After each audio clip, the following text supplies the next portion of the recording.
Todos los días escucho a este pastor. Es una maravilla la sabiduría que el Señor le dio y el amor que tiene por el Evangelio. Amén. Sus prédicas son verdaderas joyas, pastor. Muchísimas gracias. Dios le bendiga hasta que sobreabunde a usted, su familia y a su ministerio. Dios lo bendiga, pastor. Es un hijo de Dios auténtico. Escucharlo me llena de paz, amor hacia mi Señor. Gracias. Por su padre, en más de una ocasión, la bendición le trajo problemas. Quiero decirte que cuando una persona es bendecida, también puede ser que sea una persona envidiada. Alguien me dijo hace muchos años, hoy en día ese hermano que me lo dijo es pastor, me dijo: al árbol que se le tira piedras es al que tiene fruta. A los árboles que no tienen fruta no se les tira piedra. Así que en algún momento puede ser que alguien se meta contigo, que se ría de tu fe, se ría del hecho de que tú digas que Dios te ha cambiado, de la Biblia que lees. La bendición, la gracia, la unción de Dios puede incluso traer no solamente envidia, sino incluso hasta persecución. Puedes llegarte a sentir incomprendida, decir: pero ¿por qué no entiende la gente lo que yo le estoy diciendo? ¿Por qué es como que entiende de todo menos cuando tocamos el tema del Señor? Fíjate que, por ejemplo, tenemos el caso del hermano gemelo de Jacob, que dice la Biblia que él deseó matar a su propio hermano. Lo quiso matar. No es que eran las típicas peleas, ¿no?, entre hermanos, que sabéis a veces que el hijo pelea y tal. Oye, chicos, pórtense bien, no se peleen. Sino que aquí lo que había era un objetivo de matar a su hermano. No soportaba que el Señor hubiera bendecido tanto a Jacob. Y vamos a ver algunas pinceladas, como yo lo llamo, algunas cosas muy interesantes de la vida de este hombre. Él tiene que huir a la tierra de Aram, muy lejos de su tierra, muy lejos de su casa. Tiene que huir por lo que les acabo de comentar. Su hermano Esaú dice: el día que nuestro padre se muera, lo mato. Respetó el no matarlo durante el entierro de su padre, o durante la vida de su padre, mejor dicho, porque dice no quería añadir demasiada tristeza a su madre. Se muere el padre y no quiero que en el mismo día pierda también a un hijo, ¿no? Entonces dice: algún día tomaré venganza de mi hermano. La madre escucha esto, lo manda al extranjero y le dice: quédate allí hasta que te mande a llamar. Bueno, la cruda realidad es que se pegó más de 20 años sin volver a casa. Más de 20 años. Cuando llega allí, lo recibe un tal Labán. ¿Sabéis quién es Labán, no? El hermano de su madre. Fíjate qué curioso, el otro día leía referente a este personaje. La palabra Labán significa en hebreo blanco. El color blanco en hebreo se llama Labán. Pero como en hebreo se puede leer al revés y al derecho las palabras, algunas en español también, hay algunas palabras que al revés dicen, por ejemplo, Roma, y al revés dice amor, ¿no? Pero hay muchas palabras en español que solamente se pueden leer de derecha a izquierda. En hebreo se puede leer de derecha a izquierda, de izquierda a derecha, de arriba a abajo, en diagonal. Y la palabra Labán, que significa blanco, al revés significa tramposo. Es decir, que daba una imagen de buena persona, de hospitalaria, pero cuando lo tratabas, cuando lo conocías, era un tramposo. Dice que en 10 ocasiones le cambió el contrato, si el pacto al que habían llegado, en 10 ocasiones.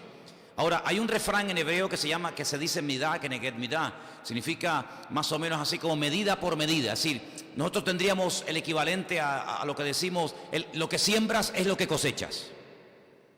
Jacob engañó, ¿sí o no? Jacob engañó, seamos sinceros. Pues él también fue engañado.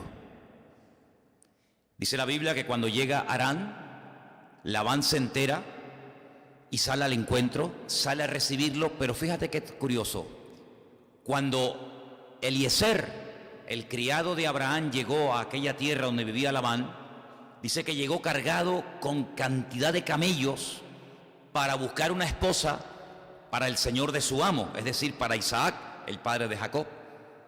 Y Labán, imagínate, cuando Labán allí en aquella tienda de campaña, allí en el desierto, ve una manada de camellos llena de brazaletes de oro y de piedras preciosas, Labán ve los celos abiertos. Cuando años más tarde llega Jacob, él le da hospitalidad, pero Jacob llega, permítanme la expresión, hermanos, con una mano delante y una mano detrás. Él viene huyendo, él no viene con una dote, él no viene con un montón de camellos, él viene huyendo para que su hermano no lo mate. Pero él cuando llega se enamora de Raquel. Ve a Raquel en el desierto. La palabra Raquel en hebreo es Rachel, y Rachel significa pastora, aunque la palabra pastora es otra, pero realmente Rachel es equivalente a pastora. No tiene hermanos, las mujeres nunca atendían el ganado, pero da a entender de que en ese momento no tenía hermanos varones. Y cuando se la encuentra en el desierto con su pequeño rebaño de ovejas, le dice: mira, aún es temprano, ¿por qué no le dan de beber a las ovejas? Y dice: es que la piedra que está encima del pozo es tan grande y tan pesada que tenemos que esperar a que vengan los demás pastores de la zona con sus rebaños para que entre todos levantemos la piedra y podamos beber. Pero es que nadie puede levantar esta piedra. ¿Y saben lo que hace Jacob?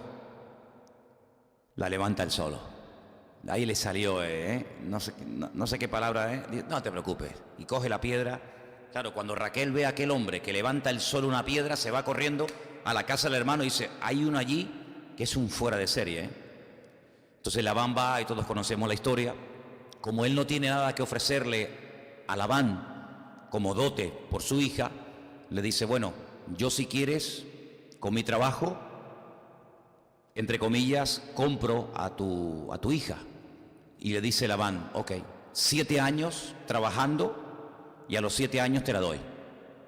Muy bien. Cuando llega la noche en la que tiene que casarse y estar con su esposa, resulta de que Labán lo engaña y en vez de darle a Raquel, le da a la otra, le da a Lea. Y al día siguiente Jacob le dice: me has engañado. Y está comenzando a sembrar lo que él ha sembrado. Él engañó nada más y nada menos que a su propio padre, y ahora su futuro suegro también lo engaña a él. Y la Biblia nos enseña que tiene que trabajar otros 7 años por la mujer que él verdaderamente ama, por la mujer que verdaderamente él quiere, la que él consideraba verdaderamente su esposa. Déjenme que les diga un detalle muy interesante. Cuando ustedes leen referente a Lea, leen referente a las siervas que tenían, Bila y Silpa, nunca dicen que eran sus esposas. Solamente la Biblia dice Raquel, esposa de Jacob.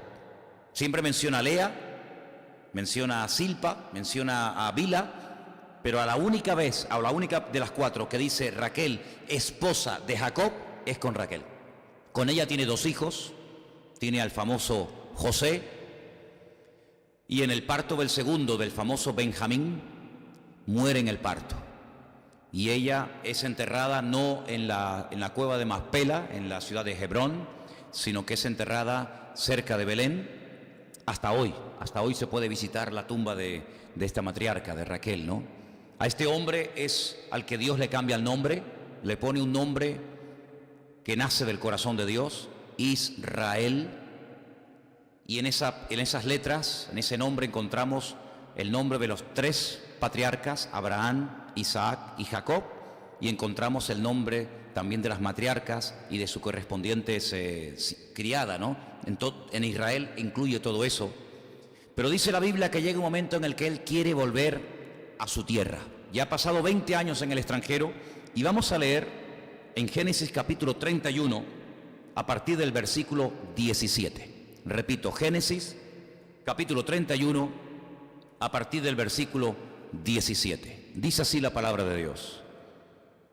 Entonces Jacob se levantó y subió con sus hijos y sus mujeres sobre los camellos, y puso en camino todo su ganado y todo cuanto había adquirido, el ganado de su ganancia que había obtenido en Padán Aram, para volverse a Isaac su padre en la tierra de Canaán. Pero Labán había ido a trasquilar sus ovejas, y Rachel hurtó los ídolos de su padre, de Labán. Y Jacob engañó a Labán arameo, no haciéndole saber que se iba. Verso 21. Huyó pues con todo lo que tenía, y se levantó y pasó el Éufrates, y se dirigió al monte de Galaad. Y al tercer día fue dicho a Labán que Jacob había huido. Me llamó poderosamente la atención que Jacob, que adoraba al único Dios vivo y verdadero, al Dios de su padre Abraham, al Dios de su padre Isaac, ver que el día que huyen, su esposa Raquel le quita los ídolos a su padre Labán. Ahora, como vamos a ver más adelante, no eran ídolos tamaño natural, no eran estatuas enormes, sino era lo que llama la Biblia terafines. Eran pequeñas imágenes, vais a ver qué pequeñas eran, que vais a ver dónde los escondió Raquel, pequeñas imágenes que se utilizaban para dos cosas, como fetiche, ¿no? Como protección del hogar. Eran pequeños diosesillos, pequeñas estatuas que se ponían detrás de las puertas o se ponían en una parte de la casa como para proteger la casa, y también se utilizaban para adivinar. Eran los dos objetivos de lo que llaman los terafines. Mi pregunta es, ¿cómo es posible que después de 20 años, donde sin lugar a dudas el testimonio de Jacob y sus palabras y sus conversaciones tuvo que ser siempre hablando del Dios vivo y verdadero, cómo es posible que después de 20 años Labán todavía mantenía en su casa ídolos, dioses, estatuas, cuando él sabía perfectamente que el Dios vivo y verdadero prohíbe, aunque todavía no estaba escrito en la ley, pero se sabía perfectamente que eso no se podía hacer, ¿no? Fíjate que cuando Jacob huye, dice que está una semana viajando y Labán se va detrás de él, no tanto por el hecho de no haberse despedido de sus hijas y darle un abrazo de despedida a Jacob, sino que lo que le preocupa verdaderamente a Labán es que le han robado sus dioses, sus diosesillos. Vamos a leer un poquito más adelante para que veáis. Vamos al versículo 32. Es una historia muy interesante, si queréis después la podéis leer toda. Pero en el versículo 32 llega Labán, se encuentra con él, lo acusa de que le ha robado sus dioses y Jacob le dice: aquel en cuyo poder hallares tus dioses no viva. Delante de nuestros hermanos reconoce lo que yo tenga tuyo y llévatelo. Y dice aquí, Jacob no sabía que Raquel los había hurtado. Hay algunos comentarios, esto no hace falta decir, bueno, es así, pero hay algunos comentarios que dicen que esa palabra que Jacob dijo, el que tenga los dioses que no viva, lógicamente él no sabía que su esposa Raquel se los había robado a su padre. Algunos comentarios, repito, dicen que esa es una de las razones por las cuales no llegó viva a la tierra de Israel Raquel, sino que murió en el camino. Como quieran, quédense con ese comentario simplemente. Y dice aquí versículo 33: entró Labán en la tienda de Jacob, en la tienda de Lea, en la tienda de las dos siervas, y no los halló. Salió de la tienda de Lea y entró en la tienda de Raquel. Pero tomó Raquel los ídolos y los puso en una albarda de un camello, se sentó sobre ellos. Luego, ¿os dais cuenta el tamaño? Eran diosesillos muy pequeñitos. Si fueran estatuas grandes, ¿cómo te vas a sentar encima y no los vas a ver? Eran ídolos muy chiquitillos. Dice, se sentó encima de ellos y buscó Labán en toda la tienda y no los halló. Verso 35. Ella dijo a su padre: no se enoje mi señor, porque no me puedo levantar delante de ti, pues estoy con la costumbre de las mujeres. Y él buscó, pero no halló los dioses, y así los ocultó, y salvó la vida, y no quedó descubierta que ella había sido la que le había robado a sus dioses. La pregunta es, ¿por qué los robó? ¿Por qué Raquel se lleva a sus dioses? Como siempre, hay varias explicaciones. Lógicamente, y yo creo que Raquel en absoluto creía que aquellos dioses servían para algo. No los robó porque ella dice, ay, me voy a ir y se van a quedar las estatuas, los dioses de mi padre en su casa y yo me quedo desprotegida. En absoluto. Ella estaba casada con un hombre de Dios tremendo, un hombre que sin lugar a dudas ejerció una influencia en la vida de Raquel enorme, y no es por idolatría. Raquel no era ninguna idólatra en absoluto. Algunos dicen que probablemente es porque ella aprovechó la ocasión, la oportunidad para definitivamente desarraigar, quitar del hogar de su padre por fin, después de tantos años, la idolatría, y de esa manera ya el padre, pues lógicamente ya no tendría que recurrir a esos dioses. Pero fijaros qué atadura tan grande tenía tenía Labán con aquellos diosesillos, con aquellos terafines, como se llaman, que lo persigue una semana. Una semana, hermano, montaba a camello, huyendo Jacob y Labán corriendo detrás de él para recuperar sus dioses. Es increíble ver lo arraigada que está en el corazón de mucha gente el tema de la idolatría. Yo no creo que entre nosotros en esta noche aquí, vamos, no quiero llegar a pensar eso, pero yo espero que en la casa de ninguno de ustedes hayan estatuas, imágenes de santos, de vírgenes, estatuas del pasado que después de tantos años de haber leído la Biblia, después de tantos años de haber asistido a la iglesia, a esta o a cualquier otra, ya deberíamos tener claro, no, clarísimo, amén, clarísimo, que uno de los pecados que más aborrece el Señor es la idolatría. Hay dos listas en el Antiguo Testamento que ustedes saben perfectamente dónde están. Una está en Éxodo capítulo 20, la otra se encuentra en el libro de Deuteronomio, donde categóricamente el Señor prohíbe la adoración. Pero no solamente la adoración, sino el hecho de tener, porque hay gente que dice, no, yo no lo adoro, pero lo tienes. Es que ni siquiera se puede tener, y mucho menos adorar, inclinarte, postrarte, clamar, suplicarle, creyendo que a través de esas estatuas, de esas imágenes, vas a recibir beneficios espirituales, o sanidad, o protección, o sabe Dios qué. En nuestra casa no puede haber idolatría de ningún tipo. Pero a veces cuando hablamos de idolatría, parece como que la única idolatría que existe es la de las imágenes, ¿no? Pero cuidado, porque a veces un ordenador, una televisión, un móvil, se puede convertir en tu pequeño diosesillo. Hermano, yo cada día me encuentro a más gente por la calle que cuando vienen hacia mí tengo que decirle, hola, y levantan la cabeza, porque es que van como metidos en esa conversación. Yo espero que nunca me encuentre a ninguno de ustedes por la calle atontado, perdido, con la cabeza para abajo, con los auriculares, que no se entera de nada, cruzando pasos de peatones en rojo sin mirar a derecha o izquierda, todo el rato ahí hablando y habla que te habla, habla que te habla. Hermanos, hoy en día hay una idolatría mucho más sofisticada. Hoy en día hay una idolatría mucho más, entre comillas, más de tecnología y de modernismo. Pero quítale el móvil media hora, una hora, un día a muchas personas. Y yo creo que tendrían hasta un síndrome de abstinencia, que se revolcarían con espumarajos por el suelo, revolcándose o cosas por el estilo. Y si no, inténtalo. Apaga un día el móvil 24 horas y olvídate de él. Y te puedo asegurar que algunos tendrán pesadillas y verán sueños y tendrán visiones y convulsiones y tendrán que pedir oración y etcétera, etcétera. Es increíble. Personas que están tan enganchadas, que dependen tanto de ese móvil, de ese WhatsApp, de ese ordenador. Hermano, tengamos cuidado, porque sí, tenemos claro que no vamos a tener una estatua de no sé qué virgen y de no sé qué estatua, ¿de acuerdo? Pero también tenemos claro, hermanos, que hay cosas que en nuestra vida aparentemente parecen normales, pero que se han convertido en auténticas ataduras, y que hay gente que no puede ya vivir sin eso. Hermanos, quiero decirles, sobre todo a los jóvenes, que hubo una época en la historia de la humanidad en la que se vivió sin móvil. Algunos dirán, ¿cómo? Sí, hermanos, quiero decirles que hubo una época en la historia de la humanidad, del hombre, sobre la tierra, en la que no existía el móvil. Y la gente se casaba, se conocía, tenía amistad y no había ningún problema.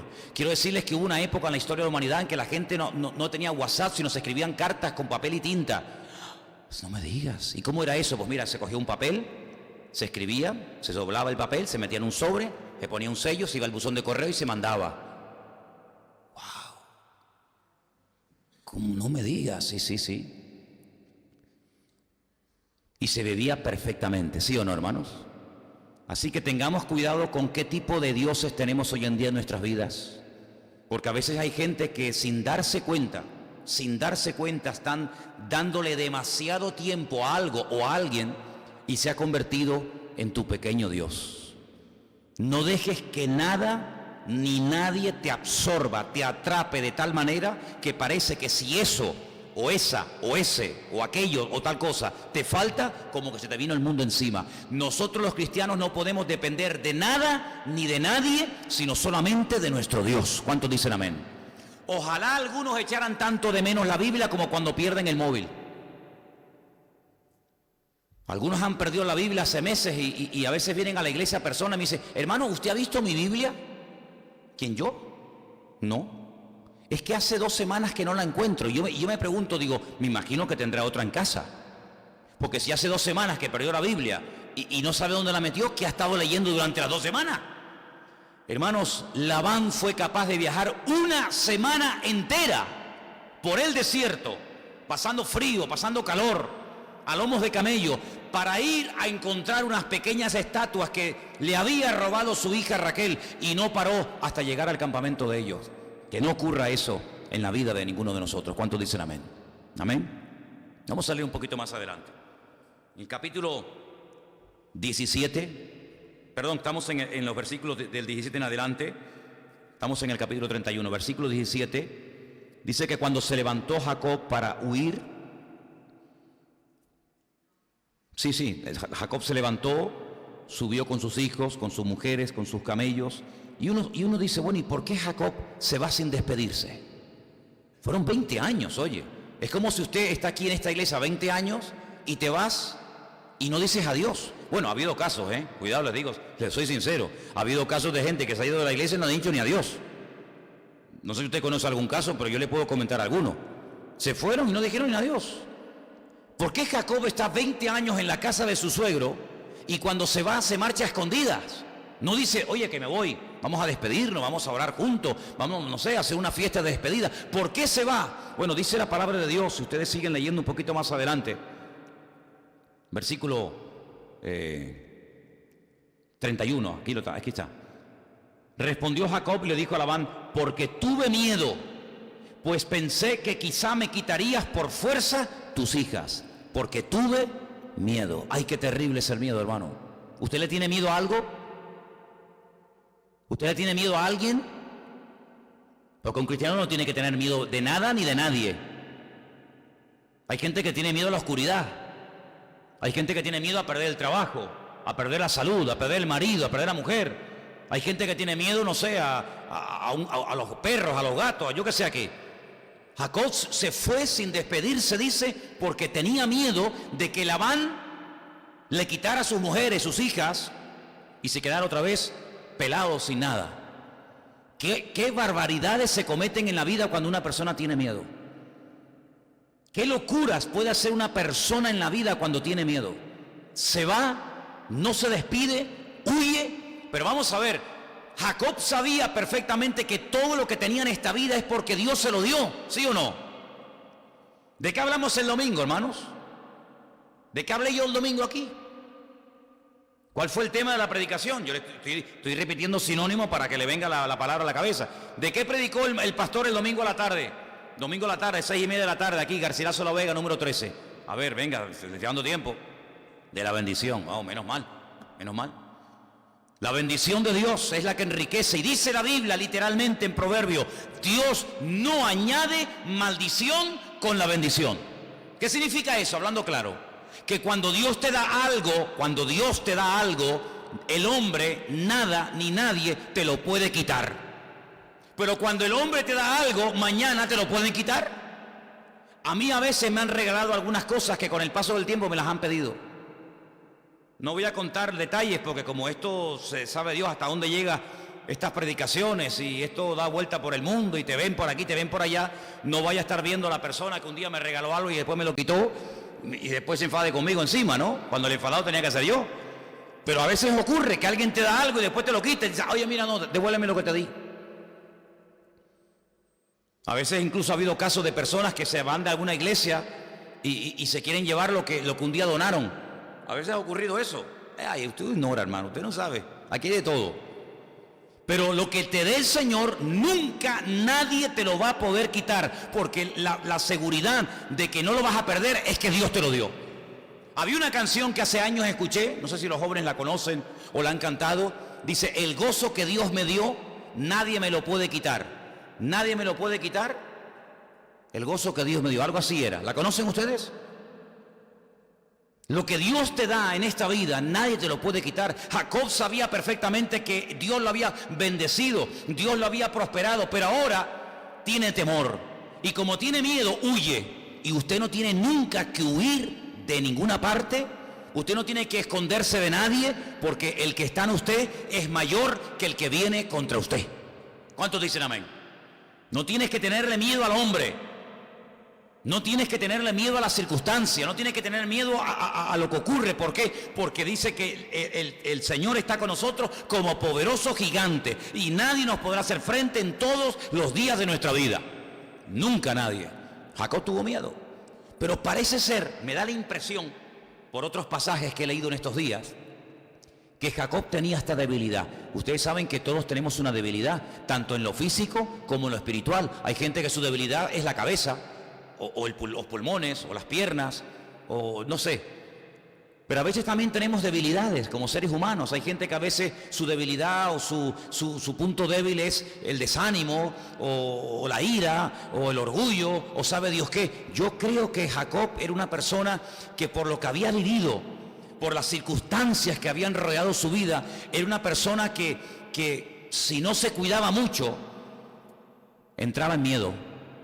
Y vamos a ver un pasaje muy interesante, aquí también en Génesis, en el libro del Génesis, capítulo 32, del 1 al 7, dice la Biblia: Jacob siguió su camino, le salieron al encuentro ángeles de Dios. Qué tremendo, ¿eh? Yo creo que este fue el hombre en la vida que más ángeles vio. Por cierto, ¿alguien sabe quién fue la primera persona en la Biblia que vio un ángel? La primera. Bueno, voy a seguir leyendo, vaya pensando. Dijo Jacob cuando los vio: campamento de Dios es este. Y llamó el nombre de aquel lugar Mahanaim. Y envió Jacob mensajeros delante de sí a Esaú su hermano a la tierra de Seir, campo de Edom, y les mandó diciendo: así diréis a mi señor Esaú, así dice tu siervo Jacob: con Labán he morado y me he detenido hasta ahora. Tengo vacas, asnos, ovejas, siervos y siervas, y envío a decírtelo a mi señor para hallar gracia en tus ojos.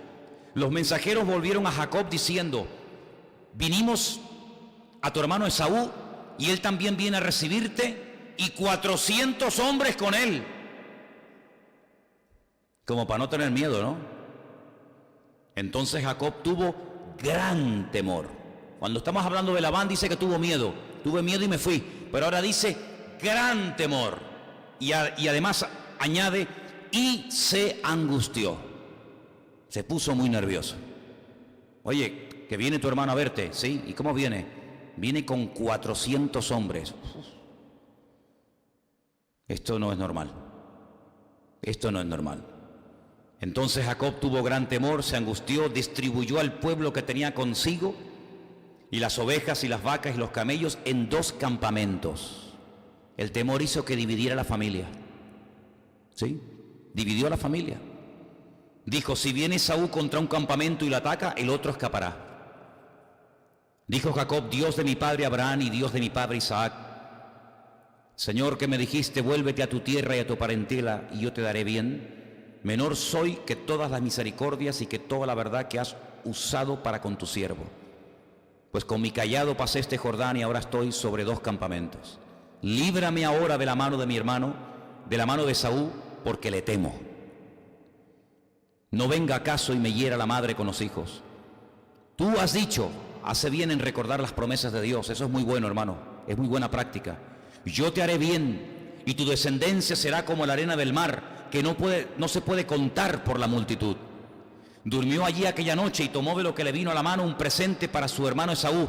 Fíjate qué regalo le hace al hermano: 200 cabras, 20 machos cabríos, 200 ovejas y 20 carneros, 30 camellas paridas con sus crías, 40 vacas, 10 novillos, 20 asnas y 10 borricos. Madre mía, menudo regalazo, ¿eh? 580 cabezas de ganado. Es impresionante. Y lo entregó a sus siervos, cada manada de por sí. Dijo a sus siervos: pasad delante de mí y poned espacio entre manada y manada. Y mandó al primero diciendo: si Esaú mi hermano te encontrare y te preguntare diciendo: ¿de quién eres y a dónde vas?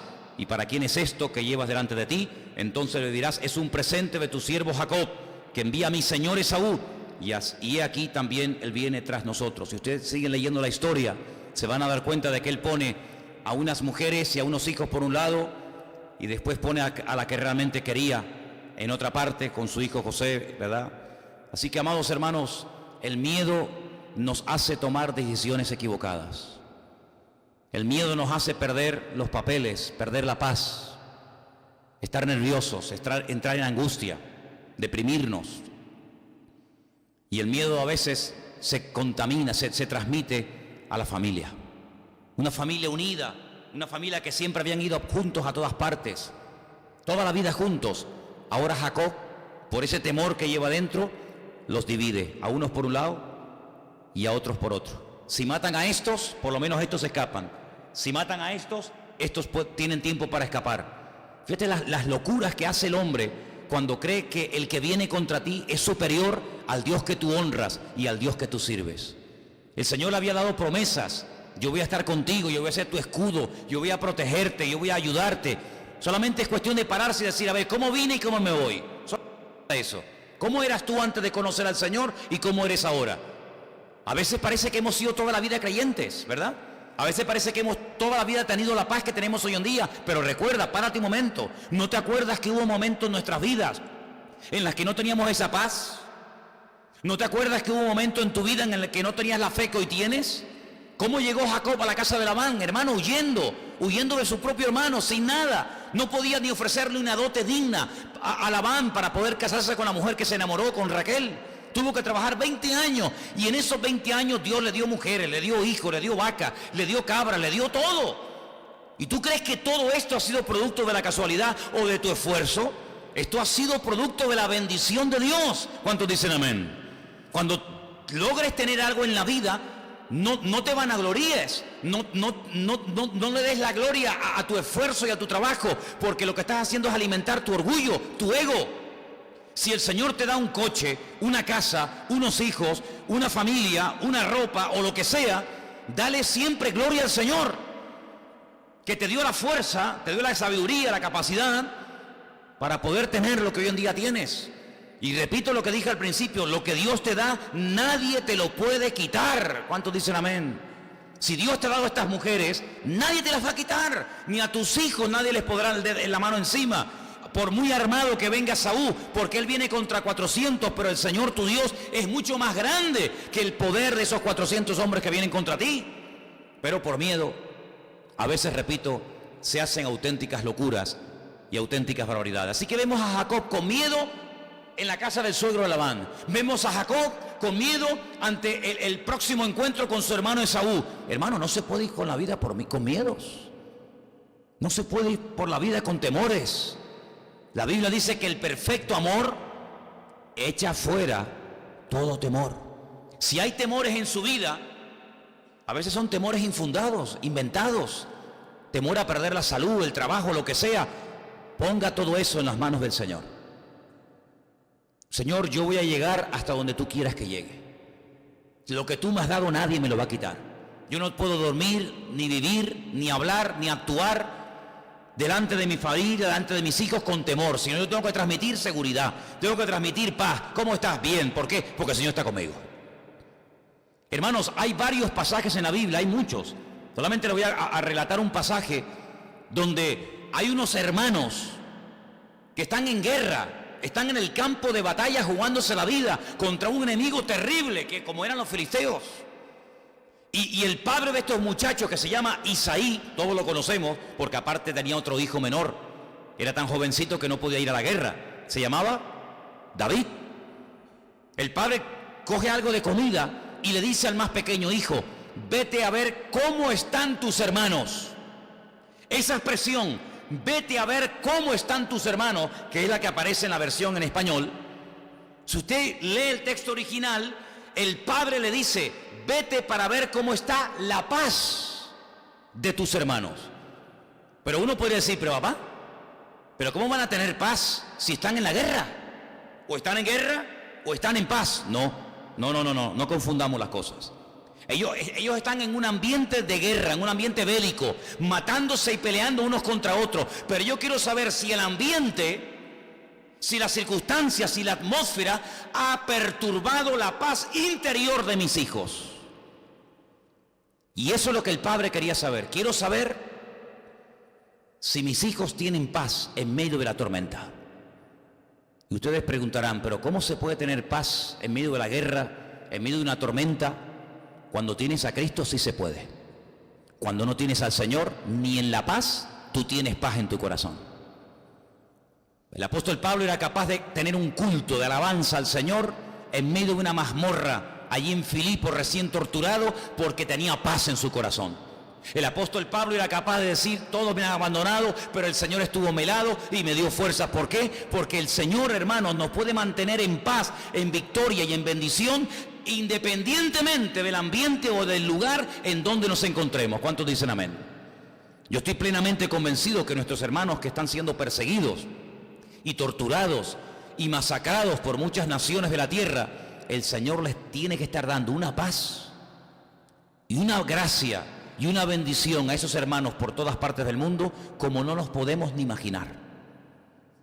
Porque la Biblia dice que donde abunda el pecado, sobreabunda la gracia del Señor. El apóstol Pablo le dijo al Señor, Señor, quítame esta experiencia, esta prueba, este aguijón, llámalo como quieras. Y el Señor dice que le dijo, bástate mi gracia, bástate mi gracia. Con eso es suficiente. Porque mi poder se perfecciona en la debilidad. Se crea una dependencia del hombre hacia Dios cuando está necesitado, que cuando no está necesitado se crea todo lo contrario, una independencia de Dios. Es cuando uno pierde un ser querido, es cuando uno está enfermo, es cuando uno está tal vez pasando un momento de prueba en la vida, cuando uno siente más el respaldo y la gracia de Dios que cuando todo marcha bien. ¿Sí o no, hermanos? ¿Es así? ¿Es así? Sin embargo, Jacob ahora tiene miedo. ¿De quién? ¿De quién tiene miedo? De un hombre, sí, de su hermano. Pero tarde o temprano ese encuentro tiene que producirse. Hay personas que huyen de las cosas que en el pasado no se arreglaron y huyen y escapan. Pero aquí vemos un ejemplo tremendo de cómo se tiene que producir una reconciliación, un reencuentro entre hermanos. Porque aunque han pasado 20 años, hay algo del pasado que no se ha solucionado. Y llega el momento en el que tenemos que ponernos bien delante de Dios. La Biblia nos enseña que se produce el encuentro. Lo tienen en el capítulo 33 del libro del Génesis. Léanlo, es algo tremendo. Y allí esos hermanos se abrazan, esos hermanos se besan, se produce una paz, una reconciliación. Pero hermanos, no solamente es lo que vemos, no solamente hay que prestar atención a lo que la Biblia dice, sino que también hay que prestar mucha atención a lo que la Biblia no dice. ¿Me explico? En aquel encuentro entre Jacob y Esaú, había unos niños de por medio. Y concretamente quiero fijarme en uno. En un niño que observó por primera vez el rostro del tío Esaú. Nunca lo había visto. Ve cómo se abrazan, cómo se perdonan, cómo se reconcilian, cómo se besan. Y probablemente durante la noche, ya es producto de la imaginación de cada uno, el papá le habrá dicho a sus hijos, incluido a José, ¿sabéis? Lo que hoy ha pasado ha sido algo muy importante. Porque hace 20 años, papá, se tuvo que ir de casa porque el tío Esaú me quería matar. ¿Y por qué, papá? ¿Y por qué el tío te quería matar? Mira, por esto, por esto, por esto y por esto. Y ellos, aunque no tenían Biblia, la Biblia era una Biblia hablada, enseñada, transmitida, ¿verdad? Oralmente de padres a hijos. Y esa lección yo creo que tuvo que marcar tanto ese reencuentro, esa reconciliación de dos personas que se iban a matar, que se iban a destruir el uno al otro. Esa experiencia tuvo que marcar tanto la vida de José, que aunque la Biblia no lo diga, pero la Biblia a veces también dice cosas indirectamente, años más tarde, en Egipto, también en el extranjero, este muchacho ya hecho hombre, se tiene que reconciliar con sus hermanos, o mejor dicho, sus hermanos se tienen que reconciliar con él. Porque la Biblia dice que sus propios hermanos lo terminaron vendiendo, aunque en un principio la Biblia dice que lo que querían era matarlo.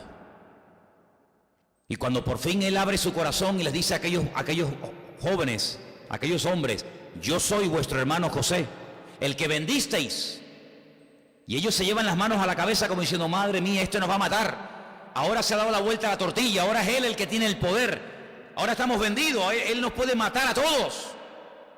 Pero no, él les dice, no estén preocupados, no estén nerviosos, no tengan miedo, porque todas las circunstancias negativas el Señor las ha utilizado para llegar a este momento, para que ustedes y mi padre y mi familia no se mueran de hambre, sino que podamos aquí en Egipto estar un tiempo hasta que Dios quiera, y aquí el Señor ha cambiado lo malo en bueno. ¿Cuántos dicen amén? Hermano, la vida da muchas vueltas, hay temporadas buenas, temporadas no tan buenas, pero en todo tenemos que aprender la lección, porque el que permite que yo pase una temporada de una manera u de otra, ¿quién es? Es mi pastor, es mi Señor. El pastor lleva a la oveja para donde quiere. La oveja no le dice al pastor a dónde va, es el pastor el que le dice a la oveja dónde tiene que ir. Y el Señor es nuestro pastor, dice la Biblia, y a veces nos puede llevar a un valle y hacernos allí descansar y comer pastos verdes y disfrutar junto a agua de reposo. Es una maravilla, pero hay momentos donde el pastor dice, no, ahora vamos a ir por un valle de sombra y de muerte. Pero sigue siendo el mismo pastor. El lugar es diferente, pero el pastor es el mismo. Y dice que su presencia nos tiene que infundir aliento, nos tiene que transmitir confianza, nos tiene que transmitir paz. Y eso fue lo que aprendió José, a tener paz y a tener confianza en la cárcel, en la injusticia, en la calumnia, en la envidia, en los celos. Él entendió que todo era plan de Dios. Él entendió que de todo uno aprende algo, y el Señor le mostró que él tenía que estar allí para que otras personas pudieran salvar su vida. Ahora, me llama mucho la atención y quiero terminar pidiéndoles a ustedes, les voy a pedir a ustedes que lo hagan, establecer una comparación entre dos actitudes diferentes, entre dos versículos, y los versículos son los siguientes: Génesis 31:17 y Génesis 36:6. Y ustedes saben que a veces hay en los periódicos unos dibujos, a mí me encantan, le digo sinceramente que a mí me encanta. En algunos periódicos o en alguna revista aparecen dos dibujos aparentemente iguales, pero abajo dice, busque las 7 diferencias.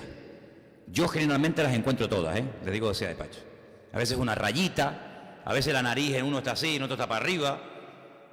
Yo le voy a pedir a ustedes que lean esos dos versículos, Génesis 31:17 y Génesis 36:6, a ver cuál es la diferencia principal que observáis en esos dos versículos. Leerlo ahí tranquilamente. Repito, Génesis 31:17. Y el otro es Génesis 36, versículo 6. Sin decir nada, ¿lo habéis encontrado?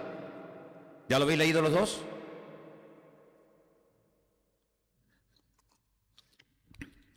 Lo voy a leer. Génesis 31:17. Dice así: Entonces se levantó Jacob y subió sus hijos y sus mujeres sobre los camellos. Génesis 36:6. Y dice así: Esaú tomó sus mujeres, sus hijos, sus hijas y todas las personas de su casa, sus ganados y todas sus bestias y todo cuanto había adquirido en la tierra de Canaán, y se fue a otra tierra, separándose de Jacob su hermano. ¿Cuál es la diferencia fundamental entre un versículo y otro? ¿La habéis encontrado? ¿Nadie la ha encontrado? ¿Cómo?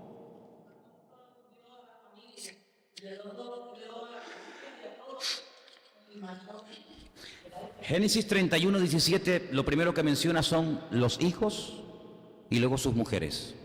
Primero menciona los hijos y luego menciona las mujeres. Génesis 36:6, primero menciona las mujeres y después menciona los hijos, ¿sí o no? ¿Creen ustedes que esto es casual? ¿Es error de interpretación o de traducción? No hay equivocaciones en la Biblia, ni en cuanto a los números, ni en cuanto a los nombres, ni siquiera en cuanto al orden. El orden en la Biblia es fundamental. No se puso el orden aleatoriamente, da igual. En el principio creó Dios los cielos y la tierra. Bueno, hubiera sido lo mismo decir que en un principio creó Dios la tierra y luego los cielos. No, es que no dice eso la Biblia. La Biblia dice que lo primero que Dios creó fueron los cielos y luego la tierra. Es que es lo mismo decir el Dios de Jacob, de Isaac y de Abraham. No, no es lo mismo. No es lo mismo. Porque primero fue Abraham, después Isaac y después fue Jacob. No es lo mismo decir primero los hijos y luego las mujeres que decir primero las mujeres y luego los hijos. No es lo mismo. El orden en la Biblia está puesto por Dios. Dice la Biblia en el Salmo 19, la ley del Señor es perfecta. Es completa, no le falta nada. El orden, los números, los lugares, los colores, las personas, todo tiene una razón de ser. Todo. ¿Cuál es la explicación que se da a esta diferencia entre Jacob y Esaú? Jacob sube primeramente a los hijos en los camellos y después a sus mujeres. Esaú lo hace al revés. Primero sube a sus mujeres en los camellos y después sube a los hijos. Bueno, vamos a ver. Una de las grandes preocupaciones de Isaac y de Rebeca referente a sus hijos gemelos, Jacob y Esaú, ¿cuál era? Por favor, hijos, os vamos a pedir, vuestros padres os piden un gran favor. No os caséis con mujeres de esta tierra. Son paganas, son idólatras, van a doblegar vuestros corazones, los van a llevar a la idolatría, los van a llevar por malos caminos. No toméis mujeres de esta tierra. ¿Qué hace Jacob? Huye al extranjero, no solamente porque su madre le ha dicho huye porque tu hermano Esaú te quiere matar, sino porque va a buscar mujer al extranjero, mujeres que no tienen nada que ver con las cananeas, paganas e idólatras en las que vive en ese momento él. ¿Qué es lo que hace Esaú? Dice, como él sabía que a su padre y a su madre le molestaba que se casara con paganas, se fue y se casó con mujeres paganas. Una con las que se casó fue con la hija de Ismael. Todos conocemos a Ismael, ¿sí o no? El hijo de la criada que tuvo Abraham con Agar. Y después se casó con las peores, con las más paganas, con las más idólatras, con las más rebeldes, para molestar a sus padres. Eso fue lo que hizo Esaú. Jacob no. Jacob es capaz de esperar 14 años trabajando para casarse con la mujer que él ama, con una mujer que cumple los requisitos delante del Señor. Podía haber dicho, yo no voy a estar aquí 14 años, porque Jacob no era un niño, déjame que les diga la cosa, Jacob era un hombre ya avanzadito en edad. Yo no voy a estar aquí 14 años trabajando cuando en mi país, en mi tierra, en Canaán, hay un montón de mujeres, pero papá y mamá, mis padres, me dijeron que no lo hiciera. Y como yo tengo que honrar a mis padres, aunque tenga que estar aquí 20 años de mi vida, yo de aquí no me voy hasta que me vaya casado con una mujer de Dios a mi tierra. Eso fue lo que hizo Jacob. Esaú no. Esaú en primer lugar no le da ninguna importancia al mandato de sus padres. Es más, lo hace a propósito para enfadar y para entristecer a sus padres. Dice que fueron angustia para el espíritu de Isaac, un dolor permanente y constante para el corazón de su madre, Rebeca, el verlo casado con aquellas mujeres que si ya era el malo, más malo se... Lo que dicen la mayoría de los comentarios es que en la vida de Jacob la familia era fundamental. Él toma medidas preventivas para que no maten a su familia. Él le da una importancia a sus hijos. ¿Por qué le da importancia a sus hijos? Ay, amigo. Porque él sabe por revelación profética que de sus 12 hijos van a nacer las 12 tribus de Israel, y de una de las tribus de Israel nacerá nada más y nada menos que el Mesías. Por eso él protege a sus hijos de una forma tan especial, y no es que no amara a sus esposas, ni muchísimo menos, pero la razón fundamental es que él protegía a sus hijos, porque a través de sus hijos vendría, ¿verdad?, la bendición a todas las naciones, vendría el Mesías, y para él lo importante no era tanto la satisfacción como hombre de tener a su mujer, sino que a sus hijos había que protegerlos porque la bendición continuarían a través de ellos. Las mujeres dejaron de dar a luz. Fijaros que cuando él cumple el número de los hijos que tenía que tener por revelación profética, automáticamente las mujeres dejaron de parir. Lea dejó de parir, y no es que fuera estéril, es que dejó de parir, no pudo dar más a luz hijos. Cuando Raquel tiene a Benjamín, muere en el parto, ya no podía tener más, no podía tener 20, 40, 70 hijos como otros personajes de la Biblia tuvieron. Por ejemplo, Gedeón tuvo 70 hijos, pero Jacob no podía tener más. Jacob solamente podía tener 12 varones, y en ese momento se acabó los nacimientos. Sin embargo, en la vida de Esaú, A él no le importa tanto la descendencia, a él lo que le importa son sus mujeres, el tener sus necesidades como varón cubiertas, y los hijos son secundarios. Y por eso en la Biblia, que no hay contradicción en ningún momento, pone que en la vida de Jacob primeramente eran sus hijos y luego sus mujeres, en el sentido, no infravalorando ni menospreciando a sus mujeres, sino para enfatizar la Torá, para enfatizar la palabra, que lo que verdaderamente era importante en la vida de Jacob era la familia, mientras que en la vida de Esaú lo importante no era la familia, ni su padre, ni su madre, sino él y siempre él. Y hermanos, nosotros tenemos que partir de la base de que en la vida hay prioridades. Y a veces en la vida de algunos creyentes las prioridades están en desorden. ¿Qué es lo primero, qué debería ser lo primero en la vida de un hijo de Dios? El Señor. Dios es lo primero. El Señor le dice a la iglesia de Éfeso en el Apocalipsis capítulo 2, ustedes han trabajado, han sufrido, habéis probado a los que se dicen ser apóstoles y los habéis hallado mentirosos. Habéis tenido paciencia, en fin, unas características maravillosas. Pero el Señor dice, pero un momento, tengo algo contra ustedes. Y lo dice así, tengo contra ti que habéis dejado vuestro primer amor. Y el primer amor en la vida tiene que ser Dios. Ese tiene que ser nuestro primer amor. El Señor tiene que estar por encima de todo y de todo, incluido familia, incluido hijos, incluido trabajo, incluida hasta mi propia vida. Lo primero, el Señor. Cuando el Señor es lo primero en nuestra vida, la bendición viene sola. Pero eso no significa de que vamos a descuidar a nuestra familia. ¿Cuántos dicen amén?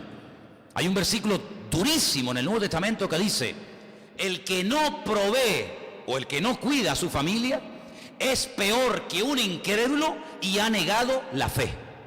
¿Lo habéis leído alguna vez? Pues está ahí, ¿eh? El que no cuida de su familia es peor que un incrédulo y ha negado la fe. Por eso, amados hermanos, Jacob le dio tanta importancia a la vida de sus hijos, porque sabía que a través de la vida de sus hijos vendría el sacerdocio siglos más tarde en el templo, vendría el Mesías, vendría la bendición del Señor.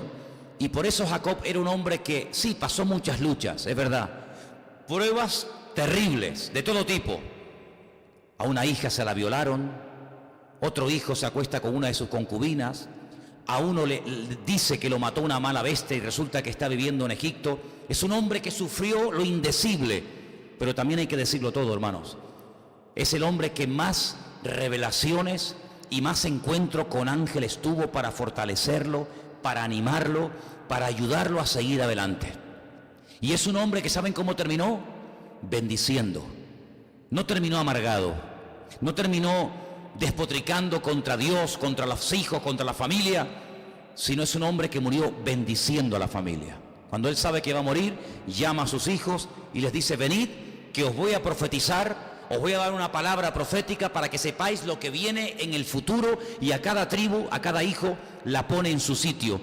Incluso hace algo tremendo, dice que en el lecho ya de la muerte, despidiéndose prácticamente de sus hijos, le dice a José, tráeme a tus hijos. Uno se llamaba Manasés y el otro se llamaba Efraín. Habían nacido en Egipto. Y dice que los llama y los bendice. Dice, estos también los adopto como hijos míos.